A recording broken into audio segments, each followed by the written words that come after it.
Please welcome back to my channel. কেমন আছেন? আশা করি খুব ভালো আছেন। আমি খুব ভালো আছি। তো এই শীতের দিনে কে কী করছেন অবশ্যই জানাবেন।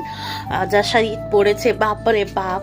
তো আজকে আমাদের বাড়িতে কি হচ্ছে বলুন তো, এই শীতের দিনে, যেটা সবার বাড়িতেই এই শীতের দিনে হয়, তো আমাদের বাড়ি আজকে শীতের দিনে হচ্ছে মোস্ট, যেটা বাঙালিদের বাড়িতে প্রত্যেকের বাড়িতে হয়, সেটা হচ্ছে আমাদের বাড়িতে আজকে হচ্ছে পায়েস আর হচ্ছে লুচি। এইদিকে আমি হচ্ছে লুচি বেলবো বলে রেডি হচ্ছি, ওইদিকে মা পায়েস করছে।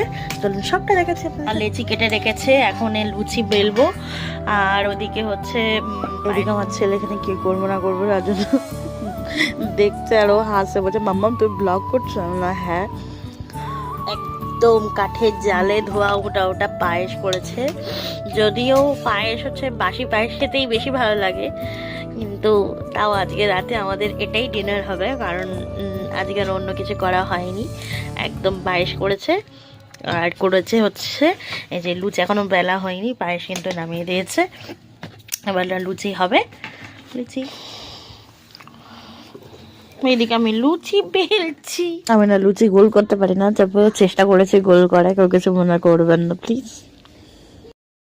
কি সুন্দর ফুলকো ফুলকো লুচি! উফ, এই শীতের দিনে এই ফুলকো লুচি আর সাথে থাকবে পায়েস, মিষ্টান্ন। উফ, দারুণ। সব টেস্ট করার পালা। কেমন লাগছে? খেতে সত্যি দারুণ হয়েছিল, দারুণ। মানে বাসিটা তো খেয়ে আরো ভালো লেগেছে, কিন্তু খেয়ে ওই সময় দারুণ দারুণ ছিল।